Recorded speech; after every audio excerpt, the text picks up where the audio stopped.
Hey. Well, technology, damn. I was like, okay. How you guys doing today? What's going on? We in here. All right, welcome to the experience, guys. We're so happy to be back. We're so happy to be with you. I have, oh, look, now I got to know what side you're on. You're over here, right? I have to my left, Tyrone, aka Mr. Chocolate. What's happening? And I have right below Mr. Chocolate, I have Dr. Royal Rain. What's up? All right. And if you notice, we have a few special guests this evening. So I'm going to start off with Dr. Royal Rain. Who's your guest? So this evening, I have the pleasure of introducing the world to my yin, I guess. I don't know if he might be my yang, depending on what day it is.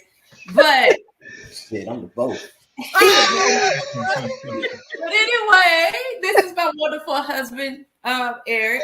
So welcome, husband, to the experience. And welcome to the experience, Mr. Royal Rain. Thank you.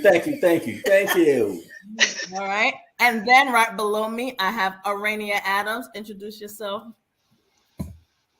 Yeah. I am. No. I am the one and only Arania Adams.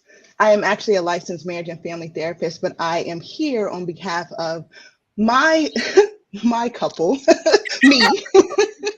No, my husband and I am here to represent us. My husband is Sheldon. He could not come tonight. So I am here trying to just be a part of this conversation, maybe drop some knowledge and learn a few things. Wonderful. So, Mr. Chocolate, you removed your wonderful. Oh, when I logged in. I had to change that. But please introduce yourself again, and your other half, though. Your yin is not here. So go ahead. Yeah, not here. So Tyrone, aka Mr. Chocolate, for those who call me that. All right. So yeah. So my better half, she's in Detroit doing some stuff for work because that's the only reason you go to Detroit. And, she's up there, so well, only legal reason. Okay. Yeah, I guess I don't know why you go to Detroit, So yeah, she's up there, and we've been married for about 15 years. I'm about to say you better pass that test. You cannot say about. You can't say that. Gotta be specific. Are you specifically remembering the 15 years? Yeah, 15 years. Okay, yeah. 15 years. So tonight we are going to talk to these wonderful married folks about the joys and sometimes the not so joyful things of marriage. We're going to try to be as transparent as possible without feeling like we're disrespecting our other half. We so often get on and we talk about bad relationships, toxic relationships, finding the right one. But what about when you find the right one? What is that like? Is it easy peasy? So I have a few questions being the future married person. Claim it. I just told the group that someone is looking for a headache and I am it. That's bad advertising. You need to rebrand this shit. No, it's the truth. And that's how you start a good relationship, with the truth. You acknowledge your faults. Exactly. You present it that way. And boom, can't nobody say you lied. They can't be surprised when they get a headache. Tequila gives you a hangover, but y'all still drink it. Exactly. See, the beer commercials don't be like, hey, have people throwing up, people in bikinis, people on the beach. They don't be like, hey, Corona, you gonna throw up and no. What you did last night. That happens later when you But here's the problem is it happens and then you got to learn from that. But if you straight up truthful and say, this is what you're getting into, you have a choice. Take the headache or don't. This is not false advertisement, at least, right? I've never seen a commercial that say, want to forget yesterday? Drink Everclear. Never seen that. The truth, see, that's why I kind of disagree, because see, advertisement is not supposed to be blunt. It's supposed to kind of be, hey, I'm the wonderful headache. You're gonna love and it. this is why people and be like, I'm a damn headache. Deal with it. Yeah, straight up. I don't know. At least I'm honest. How about that? It's funny to me. So let's start off our questions. I will start off with Dr. Royal Rain. So, what was your first impression, or what were your first impressions of one another? I'm gonna let you talk first. Okay, that's fine with me. Shit. Okay. Okay, go ahead. First impression. Oh, pause. Disclaimer: he is from Baltimore, representing Charm City. So, and why till I die? It's okay. That's what I'm saying, baby. So be more in the house. So just play that percolator, watch them dance. Yeah. My first thoughts was, damn, she got a fat ass. Okay. You know what I'm saying? And damn, she got some nice breasts. Okay. So you were physically attracted to her first? Yeah, well, no, I can't say that, because before I met her, we was talking on the phone for a while. Before we even met. And I was like, okay, cool. She kind of cool. She got a good personality and shit. You know what I'm saying? But what threw me off at first when we was talking, she was like, well, I want to go ahead and tell you I got blue eyes and blonde hair. I don't know what the fuck. Like, damn, what's this on the fucking phone? That's me. But I'm just saying. But then when she told me, I was like, oh, okay, cool. But like I said, from our conversations and everything, she seemed like she was pretty cool. And that's what I gravitated to, I guess, because she was so easy to talk to and everything. And so the bonus was when you saw her body, you was like, damn. Yeah, you know what I'm saying? That was just bonus and shit. I was like, okay, cool. She got some ass to go with this knowledge. So yeah. Nice. The package. Yeah. What about you, doctor? So piggybacking. Yes, the conversation was cool. We had good dialogue, talk about anything.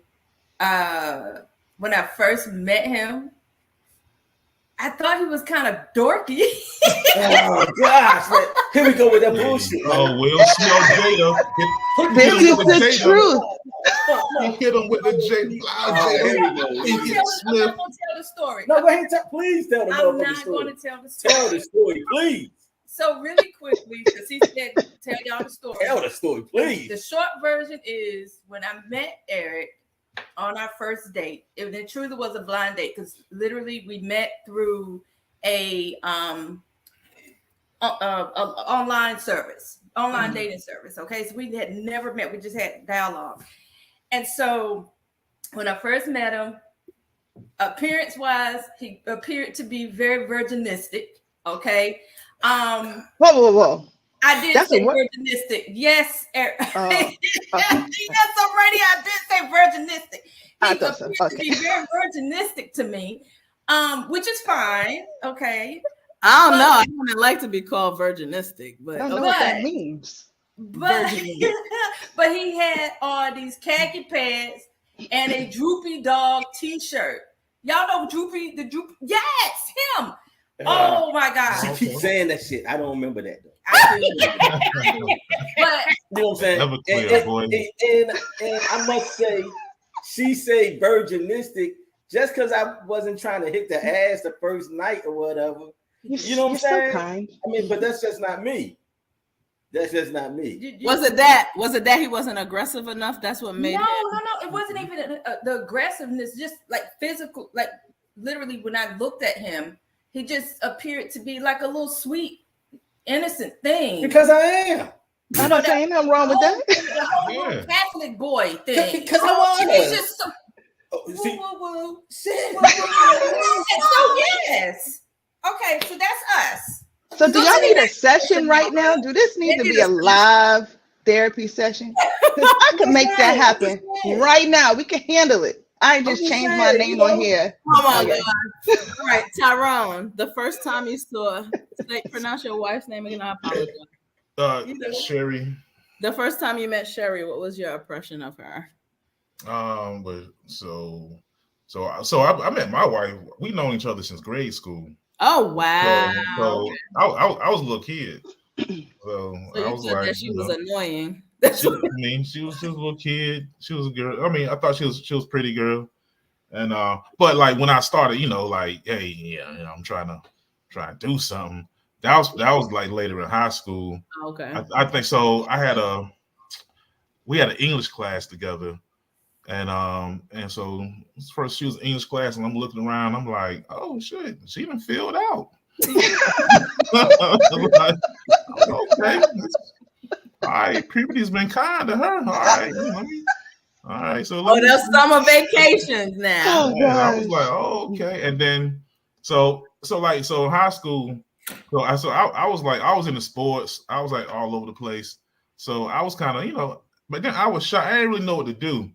Yeah. That didn't come till later. So now, So you were virginistic too. I ain't really jump out in the streets till later.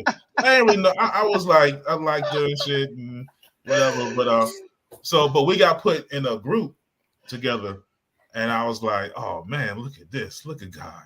So we was in a group. We were in a group, and so we had exchanged numbers because we had to do some work. And I don't think with no damn work. I was like, I got a number. Boom. Appreciate the English teacher. So we start talking, from there. So we're talking and I still like I moved a little bit too slow, and so I was giving a call and she was like, oh, I'm dating some dude. And I was like, the fuck? I was like, what? What's going on? So she had like a little boyfriend and so all through high school we were friends. And then I think later on, I tried to, I met her at a friend's house and I tried it. And she was like, nah. She's like, you give me a kiss, but that's about all that's going to happen. I was like, damn. That's it. So I was kind of friend zoned in high school. So, but we were real close though. We would talk for hours. She was like one of my best friends in high school. Like one of my best friends in school. So, but I ain't never, we went together. She had some boyfriends. And then I ain't like them. I had a couple of girlfriends, and she wanted to fight the girls, but we never. I wonder why. But we wouldn't. I don't know. Somehow it didn't happen in high school. So then I go in the military, and in the military I figured it out. I found out. I was like, oh, this is how it works. It's easy. I was like, oh, and they like me. Oh, I was kind of a menace in the streets a little bit. Okay, a little bit of a monster. Okay, so I went around the world. Had a few this and that. Was acting in that, so then we came back together. We got in contact again, and we started talking, and we were like kind of getting serious. I was in Fort Lewis, Washington, out like other side of the country, and I was talking to her like long distance, but she wanted to come out there, and I was always kind of like, hold on, wait. Because I was like, before she come out here, I gotta tie things up. Because it was it was just stuff was going on. Military. I was a single soldier, and she was hundreds of miles away. So she was like, she stopped talking. So we kind of stopped talking. Then I got out of the military. That's when we got serious, and we got up again, and we really started dating. And then at some point, I was like, well, hey, I always wanted you. So what's up? Let's get married. And she. That's so sweet. And so I was like, hey. Wrote a little sign. You like? Because she was always on my mind. I always thought about her. Even like when I had girlfriends, I was like, damn. Even when I had girlfriends, she just said, here, you just holding a place. And so when I got a chance to be with her, I did. Nice. Because I kind of knew. Because men know. You know when you know. I was like, yeah, this is what I need to do. And so I did it. And we've been married 15 years. I said about, that's just how I talk. But so it's messing 15, with you, Tyrone. Come on. it's 15 years. It's been good, man. You know, hey, there's struggles. There's been some little valleys. Yeah, we're gonna talk about them struggles in a minute. Hold on, don't tell us too much. We're gonna come back. What about you, Arania? How did you meet Sheldon? So, similar story. What was your first impression of Sheldon? My first impression, well, again, we were little kids. We grew up down the street from each other, same street. And first time I saw, I guess we were probably about 8 or 9, maybe. I could not stand him because in our neighborhood, it was the Catholic school and the public school. And we didn't like each other. Like we were like rivals, right, in the neighborhood. But we would have to walk past the Catholic school to get to the public school. So they would like taunt us and like call us names and all kind of stuff. So, oh, it was terrible. So they used to treat, so I went through that for years with him. And then when we got older, I didn't even realize we went to the same high school. Now, living on the same street, going to the same high school, and I didn't realize it until our junior year, so 11th grade. And I would be walking home, and him and his best friend would be walking on the other side of the street, and I try to wave, and they'd be like, "Shut up and go home!" Like still taunting me in high school. Okay, so, but I literally we were in a class together, and I remember I was like, I want a boyfriend, like, and I only need a boyfriend for a couple months because I just want a boyfriend. And I literally looked around the classroom, and it was between him and another guy. And I was like, well, I know him, and I know where he comes from, like, right down the street, convenient. I was like, boom, him. So I go to his best friend, and I whispered in his ear, "Does Sheldon have a girlfriend?" And he screamed across the classroom, "Hey, yo, Shel, you got a girlfriend?" And it was just like, but what I didn't know was his best friend had been trying to get him to talk to me. Oh, okay. So when I did that, it just opened up the door. So then, we kind of got close. We started hanging that day. And then I was sneaky, and I rushed home that day because I knew what bus he took home. So I said, if I get home first and then I walk back to the corner store, I know I'm going to pass him by. So I did that, and I passed him by. And then on my way back, I rang his doorbell. And the rest is history? The rest is history. I literally rang his doorbell. I need to go walking down the street and ring people's doorbells now. That's what you got to do. No strangers. Hey, you about to get it. Yeah. But yeah, so we started talking, and I mean, he tried the tough guy. I don't talk. I talk about stuff like this on the phone. I said, well, go in the house, get a piece of paper, and write my number down. So he was like, and okay. why till I die? Right, and he still has that piece of paper, by the way. But yeah, so we started talking, and we have been together ever since. So, Hi, it's Mr. Chocolate. Yes. Hi, everyone. What a wonderful surprise welcome. Thank you so much. Thank you. Oh, yay. Okay. Well, for those of you who haven't figured out, this is Mr. Chocolate's. Yeah. Hey. Hi there. I'm actually traveling for work, so I just came back in from a work dinner, and I logged on. So yay.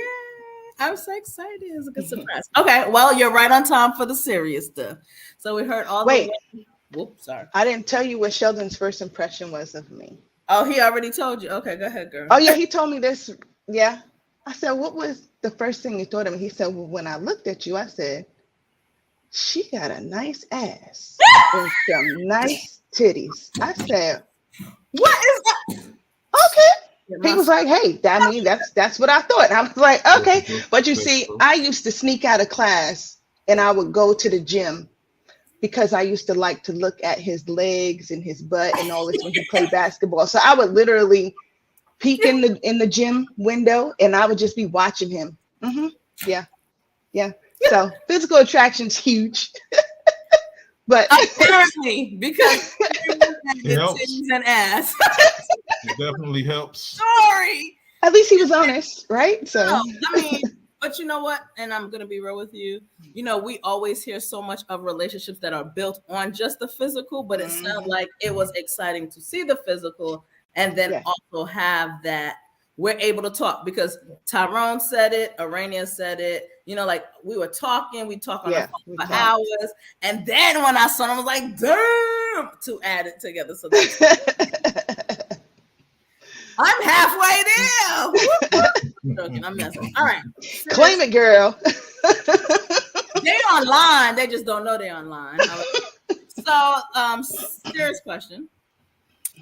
What has been the most challenging time during your relationship? And I will start, or I'll give you a moment, because I say everybody look up. You gotta think. I would say our most challenging time was the initial, well, we had a couple of challenging times, but the initial adjustment of living together. Because I'm a firm believer, even though I know this is contradictory to old school thought about shacking. That's what old folks call it, right? But I think it's important, in order for you to know if you guys are really compatible, is to live with each other. But that's just me. Nobody has to listen to me. But we had an adjustment period with reference to that, from the standpoint of, we were a blended family. Okay. My husband has 2 children. I had 2 children at the time. So we had to learn how to parent each other's children. And that'll be a whole different conversation. So I won't get into all of that if you ask that question about that. But I promise. But yeah, but no, if you do, I mean, I'm just saying, like, but I didn't want to take up, a whole lot of time. But what I'm saying is, though, that I think that was a challenging point for us. Would you agree?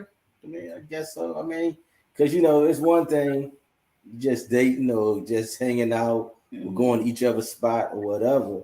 But then when y'all got to be with each other 24 hours a day, every fucking day and shit, it'd be like, well, damn, hell. Shit, close the bathroom door when you're in that motherfucker. You know what I'm saying? But I mean, you get used to that stuff.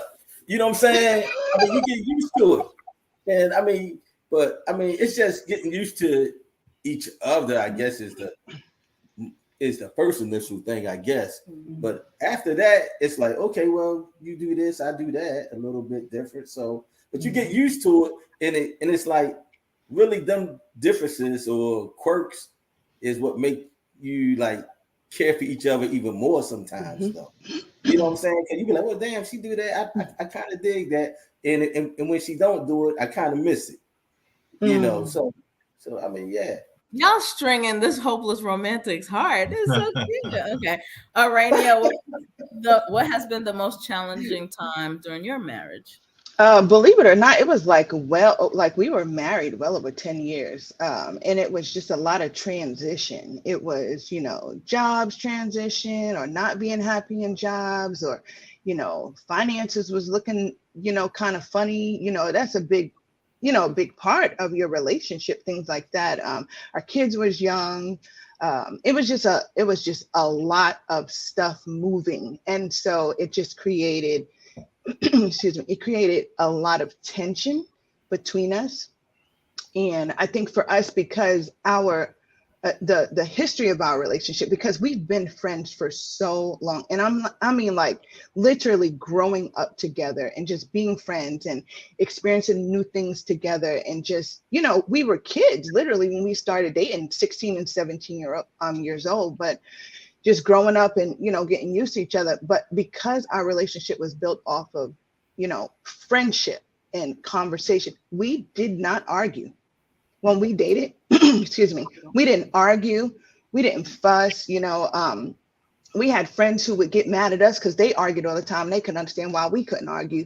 And we was like, we don't argue. And we end up arguing because of them. And then we was like, man, we can't do that because that's just not us. It was ridiculous. But so arguing has always felt uncomfortable. Some couples, they could argue it and they used to it. They used to chaos, but we are not like that. We do not like the way it feels, And so it was just a really, really tough time, but it was so short. It was such a short moment in our lives, in our marriage, because we knew how to recover from it. Like we knew how to just take our space. We knew how to talk about it. We knew just what we needed to do to get back right. And so, we made a promise to ourselves that we would not ever get like that again. Now, do we still have disagreements? Yeah.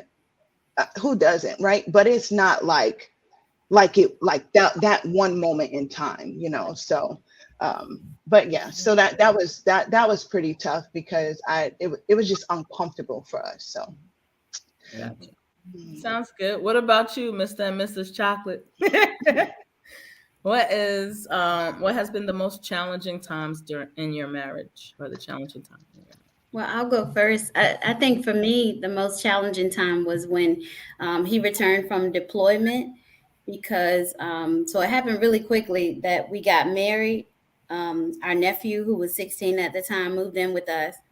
I found out I was pregnant with our child, and then he got his orders to be deployed.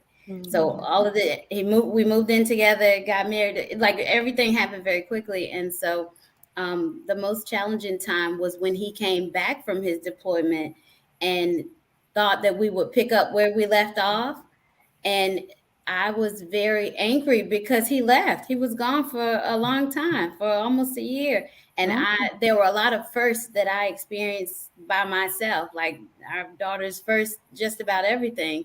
I was alone for that because he was off serving our country, and he made a commitment to our country. And I understand that, but it didn't help me at home because I had a teenager and shortly after a newborn. So it was very difficult. And I resented him for a while once he came back, because like I told him once, I didn't sign up to be a single parent. You made me, in a matter of speaking. I mean, obviously the finances were still there, but he wasn't physically there. Yeah. But it took him telling me, listen, if I could be here, if I could have been there, I would have been there. And it took me understanding that if he had left, we would have gone AWOL and would have left, that's court martial, and then prison time, and I didn't even worse, right? Right, we don't want that. But that was probably the most difficult time because I think he thought he could come back and just pick up where we left off, and it wasn't like that for me, because I had really adjusted to him not being here. And so it probably took about 2 or 3 years for me to get accustomed to him being back. And he was extremely an active parent. He tried to help as much as he could, but I was very much, oh no, I got it. I had it this long. I got it now. So that was on me. I accept responsibility for that. Nice. Okay. What about you, Tyrone? Would you say it's the same or different? I mean, yeah, that kind of sucked because I was, because she had that little resentment, and then I was like, damn, I was trying not to get blown up to get back to you. And then, like, when she had resentment, I was like, what? But I understood though, because one thing I've kind of been an understanding person, kind of understood, so we kind of eventually got around that. I think the toughest thing for me is just life. Things happen in life, like when our parents passing away, like one of our like my dad passed away, her mom passed away. Just how you emotionally change and deal with that, and so it's kind of, just seeing that was tough. Like I know when her mom died, it was tough. I hated seeing how it affected her, and it just affected everybody. And just like it's kind of something you can't really control. You're just like, damn, feeling powerless. Like, man, I can't fix this. This is just a bad situation. But, you try to, you always want to. Well, I know for me, I always want to try to make things better for if I can.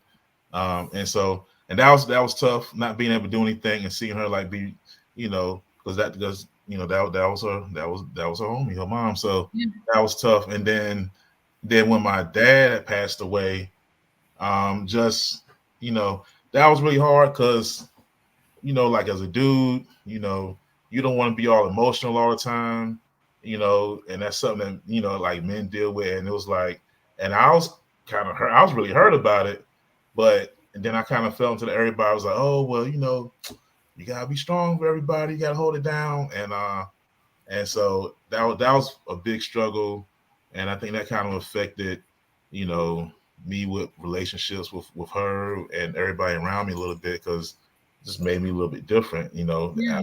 I realized it might not have been. I feel like I kind of wasn't as just trying to. I wasn't good with my emotions. I was trying to hold back and be strong, and so it really makes you weaker overall. So being more affectionate, I think I wasn't doing as many things as probably I could because I was just kind of a wreck, and you know. So that's probably the toughest that I can think of for me. Nice, but very real because it's Yeah. something that we all experience. So very real. So in 2023, everything on social media and television looks like it's the next best thing, right? We are living in a world of instant gratification and I can do better. You know, I got a flatter stomach, I got bigger boobs, I got a bigger damn that ass is big, right? So, my question is, how have you kept the romance and the fun in your marriage going so those things don't pull you away? Or we all look, listen, y'all don't have to admit I admit it for you, but how do you how do you keep the romance and the fun in your marriage going, especially in these times? And I will start with Arania since I started with y'all before. Mhm. I first of all, I think it's definitely a mindset. Like you really have to have the mindset of, I am committed. This is important to me. I'm gonna put my all in all into it. You know, I really believe that that's what it's about because I mean, we're not blind. You Yeah, know, you see a nice looking person walk by, you know, you got to have self control. You know, in your values and respect for yourself and for your marriage, for your spouse. So, you know, to be able to look and be like, oh, okay, but no feelings, right? And I do believe it's a mindset thing to be able to shut that off, to not lust for somebody else. I don't know anybody else's experience, but that's mine. You know, that it was a mindset thing. I'm committed to this, right? So I took my vows very, very seriously. And I would, in the idea of, I don't ever want to do anything to jeopardize what we have built together because this is a lot of work, right? And anything you're gonna put a lot of work in, you're gonna value it in a different way. So I think just really being honest, that's a big one when it comes to intimacy, you know, really talking about like, you know, what you like, what I don't like, you know, how I'm feeling, like really being upfront about it, you know, and having conversations about it. And I don't know about anybody else, but I know after having kids and, you know, you're going through different life changes and stuff, your body changes, you know, the things that you feel. It's like sometimes you're like, no, like I don't want to be bothered. But then it's, how you gonna do that to someone you love? Like that's your husband. Like this is a conversation I'm having with myself. This is my husband. I'm not gonna shut him down like that because there's a whole bunch of raggedy heifers on social media out here in these streets who are quick fast to snatch up, you know, and I'm not about to let that happen. So I think just really being open and honest with myself and with him, and hey, there's no no's. How about that? I had to make that commitment to myself. You will not say no, right? And you will enjoy it, right? It's not just you will not say no and then you're gonna, you know, I'm submissive or whatever. No, but I think have fun, right? Somebody told me before I got married, one of the pieces of advice they gave me was lots of costumes. I was like, all right, you know, so, you know, be willing to try new things. You know, so that's how we keep it exciting and we laugh a lot. So I think that's what makes a difference also. Nice. What about you, Dr. Royal and Eric? How have you kept the romance and fun in your marriage? I'm scared. What? I am You too. gonna say it. You gonna say it. No, Go ahead. it's not going to be scared. You know what I'm saying? But we do have a lot of fun together. We make each other laugh all the time. As you can tell. You know what I'm saying? We don't. As I could tell. Because we really don't like to argue about anything. We don't argue like a Randy Right. and Sheldon. Right. We don't argue. You know what I'm saying? We don't take stuff too serious. You know, we joke around, and even when I'm not, say, if I'm out or whatever, spending money like I'm supposed to be doing and shit. But then again, hey, you only live once. Anyway, but me, I mean, I think about my wife all the time because I'll be like, man, and I'll call one of my daughters and I'll be like, what size shoe your mama wear? You know what I'm saying? Because I'm always thinking about it and stuff. So, and which I do a lot. I'll put her and the kids before me, even when I go to buy myself something, you know. But we have like little dates, lunches, brunches, and stuff. You know, we go out and cut a food when we out. We have a great time together because it's all about us. And sometimes she be like, shh, be quiet. I be like, I don't give a fuck what they think. It's loud. I be like, I don't care. I be like, it's us having a good time. You know what I'm saying? So if they can't appreciate us having a good time, then maybe they need to leave. You know, right? But or mind their business. Right. You know what I'm saying? Right. Yeah. So I mean, but, business. we enjoy each other, and we Mhm. enjoy spending time together. We enjoy sex. You know what I'm saying? All that shit. The whole big package. You know what I'm saying? We enjoy everything together. Can I say something now? Yes, you may, ma'am. Thank you so much. So what I was gonna say is simply because it's important to talk about intimacy and sex, especially when you get older, because as Arania just said, like your body, you go through changes, women and men. We both go through changes. The beauty of going through perimenopause, and I don't know who on this panel is going through that outside of myself, but you want it when you want it. And I don't have them issues of, no, I ain't in the mood, because when he started rubbing, I'm like, ching. So, but what I'm saying to you guys is, but in all seriousness, like, as you age and you go through those changes, you have to be able to respect one another's position, where, you know, wherever they are. 48, 69. No, husband, 22. not I knew he was gonna say. Oh my God. But no, but seriously, you know, because sometimes, like you say, like, and I'll speak for myself, like sometimes, like Arania said, I may not be in the mood, but I'm not going to shut him down, or vice versa. Like, we'll figure out some commonalities, and I'll leave those pleasantries to your imagination, right? To be respectful of everybody here, but you understand what I'm saying, because we're all grown. You figure out some things to do in order to keep each other happy. And so, absolutely. So that's our 2 cents on intimacy and sex. And because I mean, but one more thing though, real quick though. Move forward. Us being together so long. Don't hush my March, brother. Go ahead, March. I mean, Go ahead, one more thing I must say is that I'm retired, so I always got energy for something. But I know my wife has to go to work early in the morning, so I try to respect that. You know what I'm saying? And I know which days she don't have to go to work, so I try not to respect that. So he's disrespectful.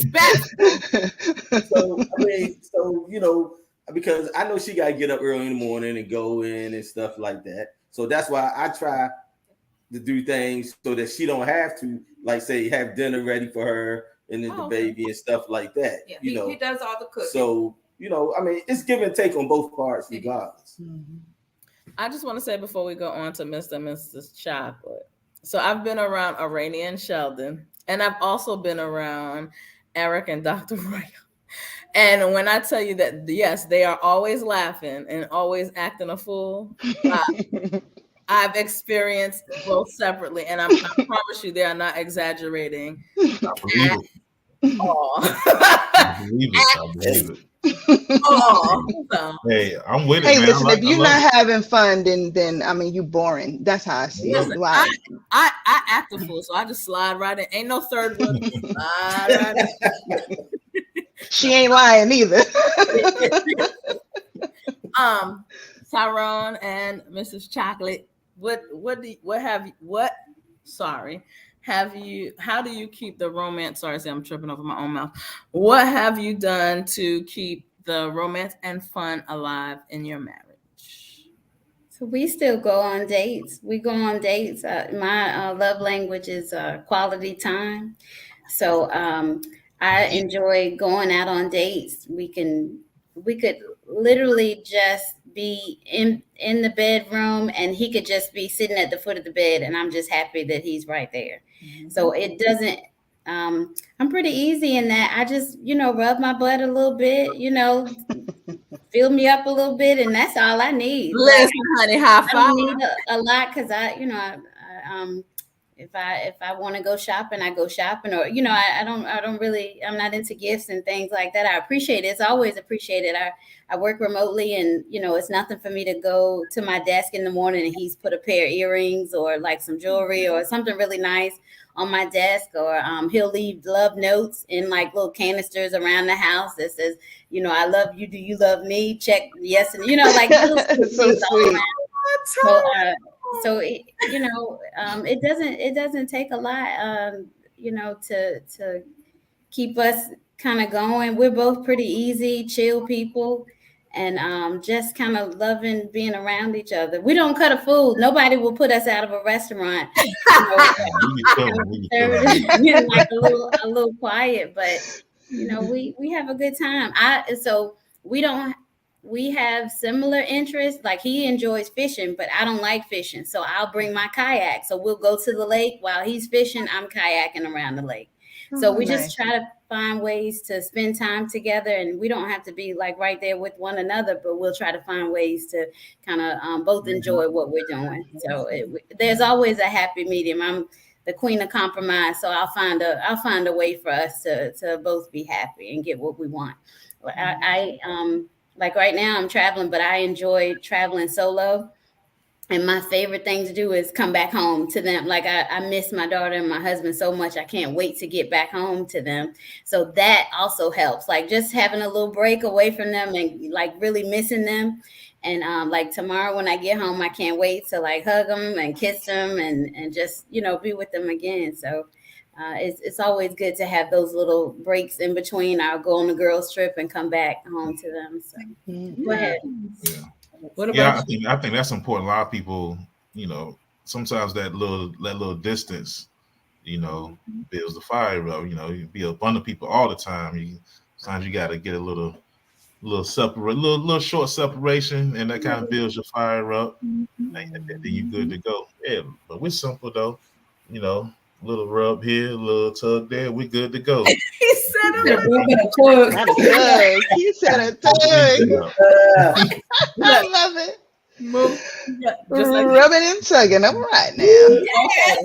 Okay. So I'm gonna go back to you again, Mr. and Mrs. Chocolate.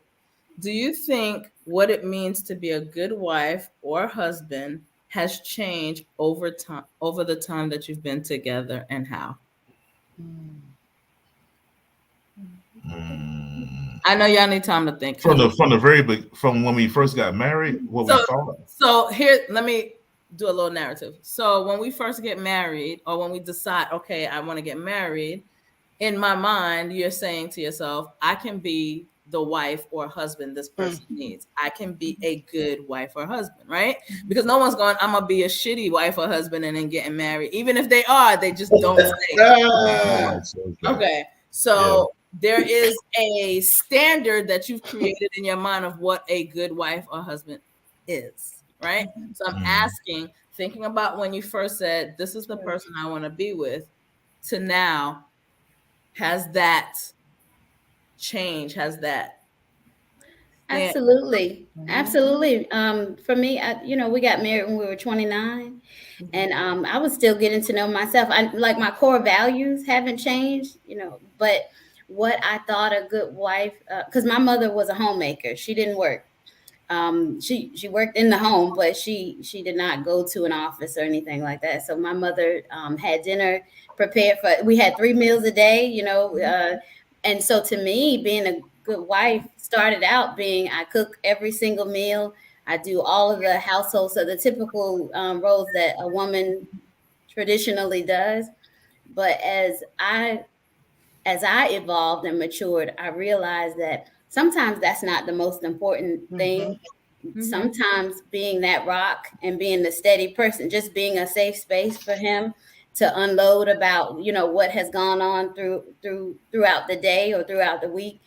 So it really transitioned from being a person who kind of took care of the house and was seen as sort of matronly and the person who did the grocery shopping to just being a rock and being a safe space for him. Like that, to me, that's paramount.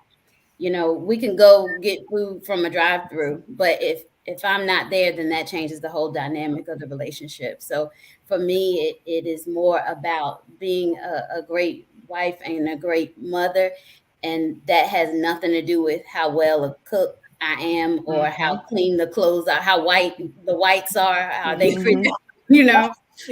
or am I doing the hospital corner when I make the beds? Like it has nothing to do with that, and everything to do with supporting my husband and making sure that I make life easy for him, and I clear any roadblocks that are presented, and I demolish anything that's a threat to us, like just destroy it. So it's most important to me that we have peace and love and harmony than a hot meal. I can do both, but sometimes we have to prioritize, and I choose peace and love and harmony over Amen. everything else. Yes, that was wonderful. That is so good. Okay, now what about you, Mr. Chocolate? Yeah, so you kind of grow over time. So I like the main thing always, as a husband, I just wanted to. So you hear about providing, so and so just learning the balance of family, and because you want to balance, make sure everything is taken care of. You want to make sure your finances are good, and but just learning that balance of not being too much, being gone too much or like going overboard there, and spending time, and just make sure everybody feels love, because you can and, you can definitely get lost in providing, and then you look up and you like, dang, like everybody's like, well, who the hell are you? Like, so then you're like, damn, okay, so let me let me make sure I kind of cover this area, because they need that, they need me, they need that too.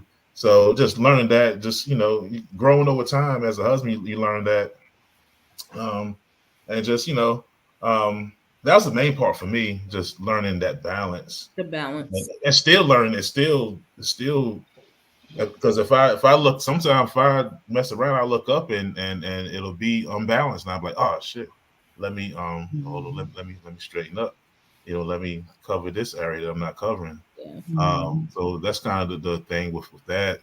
But yeah, but Well, but definitely, I will say, my wife, she still cooks. She cooks good meals, well taken we care see you chewing half the time. We know. be eating good, so that still goes down. Well, I'd like to say before I move on to Dr. Royal Eric for the same question. One thing I notice about you guys, couple wise, is you guys look happy even when you're not near each other. Like there's a joy that you guys have. Like it's just you carry your spouse with you. So for example, I spend a lot of time Zoom wise with Tyrone and Dr. Royal, right? But I promise you, they still carry their spouses with them, even when we're just talking about the show. The same with Arania and Sheldon. So I could be talking to Sheldon, I could see he's carrying Arania, and vice versa. It is just like, you'd have to see someone who's not carrying their spouse the right way. I've seen people in relationships and they have not blossomed. They're drained. They're tired. Whatever. But then when I see you guys, y'all are like, a well-stuffed turkey. You're juicy. You're seasoned. I don't know how to explain it. It's just a different look, right? It's a different, I'm being real. And I'm not saying that Tyrone and Arania and Dr. Royal are always smiling and laughing. It's in their eyes. Let me just so Dr. Royal Rain and Eric. So really quickly, when with regards to your question, yeah, for me, it has kind of evolved because I don't cook anymore. I can't even tell you the last time. I think when my baby brother came home, it back in October was when I cooked or something. Like I don't cook anymore because my life is has had some transitions and my life is really busy between work and the show and just other stuff. So my husband does all the cooking. And if he doesn't want to cook, then cool. Then we DoorDash. Keep it moving. And so seriously, and as far as the other aspects of it, no, I feel like for me, I've maintained my position because Eric is my third husband. So the whole idea of marriage, I've been there and done that 2 times over. One was okay, not so good. The other one was the devil. And then I got my angel.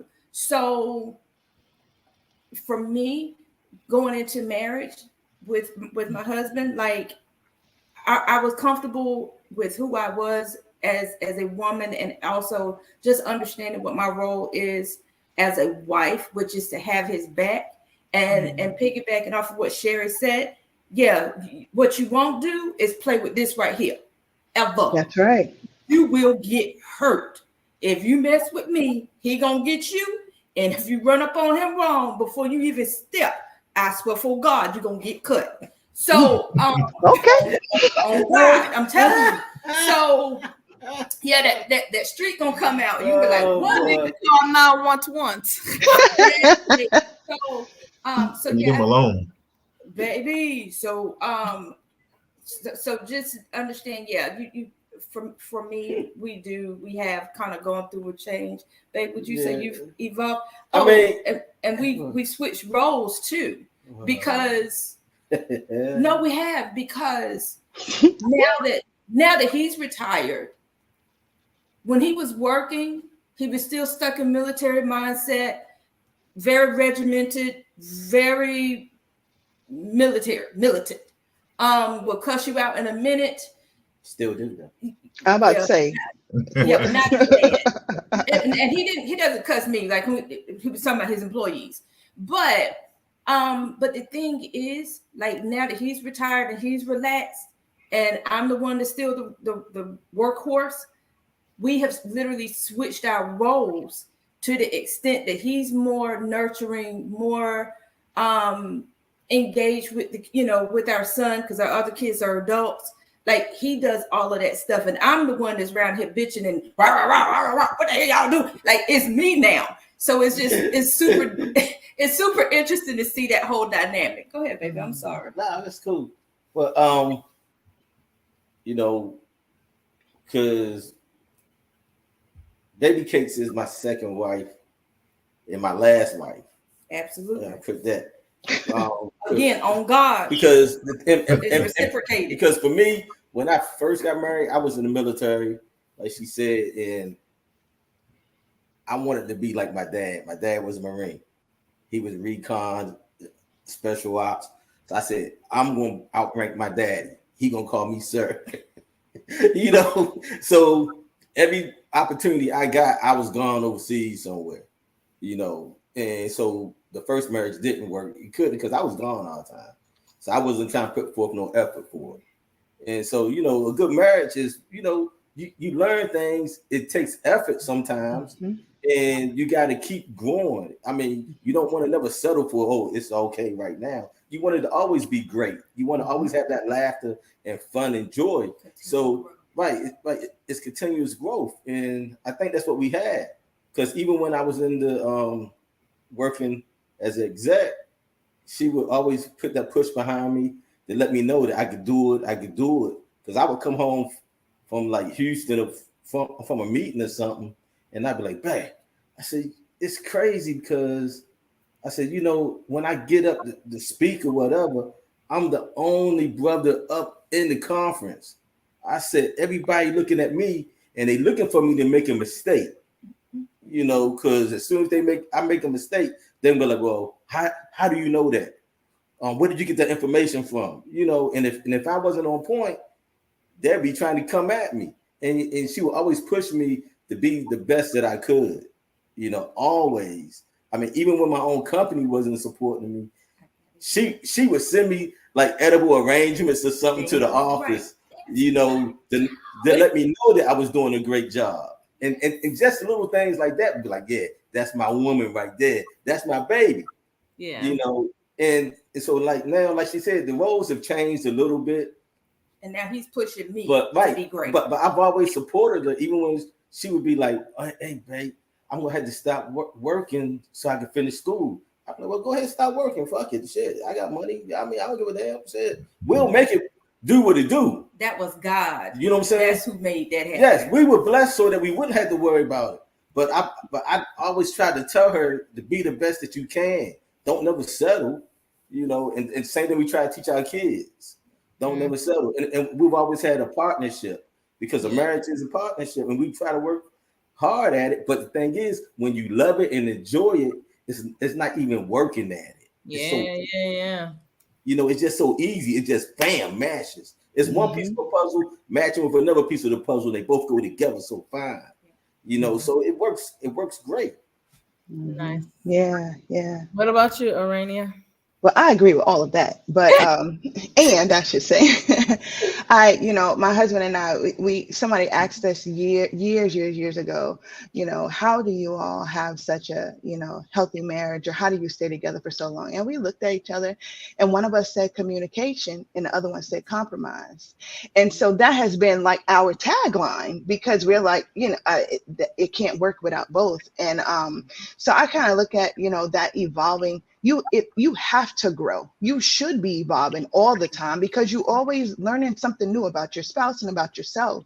But I see it as a dance. You step into the studio and they're like, okay, here's the steps, and you gotta first figure out, how do I move? What's my rhythm? Then you got to learn your partner's rhythm. Then you got to get together, and then you have to, a couple of times you're gonna step on each other's toes. But after a while, when you get focused on each other, it just flows, and you just flow together, and you feel the shift, right? So I feel like we're always growing, we're always evolving. And I actually, I used to pray, Lord, can you please change this man? Like, because he is, oh my gosh, if I pick up another sock, I mean, like, like silly stuff, right? And then I remember God spoke to me and said, that's not the prayer. The prayer is, God, please help me to be who you purpose me to be for his wife, for him. Right. Not just as a wife, but a wife to him, because we are all created uniquely. So, who I could be for I wouldn't be anybody for anybody else, but who I could be for somebody else, it's not the same. You know what I'm saying? It's not the same as this man needs something in particular, and God designed him a certain way, what his needs are. And Lord, I need you to help me be who you purpose me to be for this man right here. So once I prayed that prayer, my whole perspective changed about, being there for my husband. And, I had to learn what it was to be a wife. I had to learn what it was to be taken care of, because I did not see that, so we had maybe one healthy marriage in the whole family, you know what I'm saying? So I had to learn, what to do, what to say.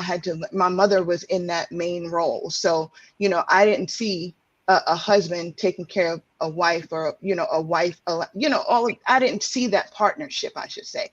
So I had to learn what that was. And it took a lot of, conversations and everything. So we're always growing, always, we got married at 28, 27, something like that. And so you're a kid. I mean, I still think before 30, you still trying to figure yourself out. And so, just through the years and having kids and doing this and doing that and career changes and all, you just flow. And we literally just flow together. When one is like, all right, it's my turn. All right, I got your back. All right, my turn. I got your back. So I think as long as you keep the friendship, it'll just flow. It'll just flow. And aside from all of that, he is truly blessed to have me because I know who God created me to be. Okay, no, I'm joking, but no, I'm serious. But honestly, I believe he would say the same thing, that we just kind of flow together, and we learned how to flow together, and we just grew, together, and we're always growing. So, and like you guys, he loves to cook and I love to eat. So, so he cooks, but we it's not even like sometimes we don't even talk about it. It's just the energy, right? So he'll take something out during the day. He's working from home. I'm, out. He'll take something out. By the time I come home, I see it's out. Either there's a plan for the meal or not. Sometimes if I have something to do, he just automatically jump in the kitchen. He'll cook. If he's doing something, I jump in the kitchen and cook. If we both doing something, we make the kids cook. Honestly, but we just flow. We really, really just flow. And I'm so thankful for that. And to me, that's truly a blessing, to be with someone who it's just an automatic flow, because there's a lot of people out there who don't have that. And I cannot imagine, what it's like not to have my best friend as my husband, and then we just work together. So nice. Okay, well, we're at the 1 hour mark, so I'm just in here like yes. Hey, Pearl. Yes. Before we conclude, I know we at the mark, but I really need to say something. Go ahead, girl. I was gonna ask for y'all a piece of advice for marriage. Go ahead, girl. So I guess this could be it, but when Eric and I met, he was literally, when we met, he wanted greater. He didn't have a resume. He said, babe, and this was probably like a couple of months into us dating. Like, he was like, babe, can you create a resume for me? I want to apply for this job. I created his resume based off of what he gave me. He got the job, but he did the work, that part of it. But I did the paperwork for him, resume wise. He went in there, got the job. During that time, he did not have a vehicle. We only had one vehicle, which was mine. I would get up because babe, you had to be at work at 5 a.m, right? Was it 5? Yeah, 5. I would get up at 4 a.m. We would get up. I would get him to work by 5. From dropping him off, I would come back home to the kids, make sure they were straight, and then all of us would be at our designated places or whatever for school, but I would head on to work. And we did that for a few years. Where I'm going with this is, I need for couples to understand sometimes you got to start from the ground in order to get to the top. If somebody got it, then God bless you. But sometimes you got to start in them humble beginnings to appreciate when you get to the other side. And my husband spoke to this on his birthday, matter of fact, of just reflecting of his upbringing in Baltimore, concrete city, right? Hey, baby. And so just his upbringing and having this reflective moment of, dang, I remember when I was a kid, and then when we got together, we went through this patch, and now look where we at. And that's not being braggadocious. That's being thankful. That's being grateful. That's an attitude of gratefulness. And I just need people to, that are watching, to just understand that it's okay to be on the same page as far as trying to go to the next level together. Don't ever forget that the key is you're going together. Together, exactly. So that's all I wanted to throw out there. That's not at all. That was good. That is so good. Yes, it was. Yeah. Woo. All right, Tyrone or Mr. Chocolate or Mrs. Chocolate, any last nuggets of knowledge you'd like to share about marriage? I'll let Mrs. go. Okay. Dr. Royal Rain, there is an African proverb that says, if you want to go fast, go alone, but if you want to go far, go together. Amen. Girl, why y'all over here about to make me pass the plate? Yeah, but I love that. I think of it all the time. And then the Ubuntu philosophy, which is I am because you are. Yeah. And so, like, it's all reciprocal. Everything in Yeah. life is a circle. It'll come back around. So, That's right. if I were to give a nugget of advice, I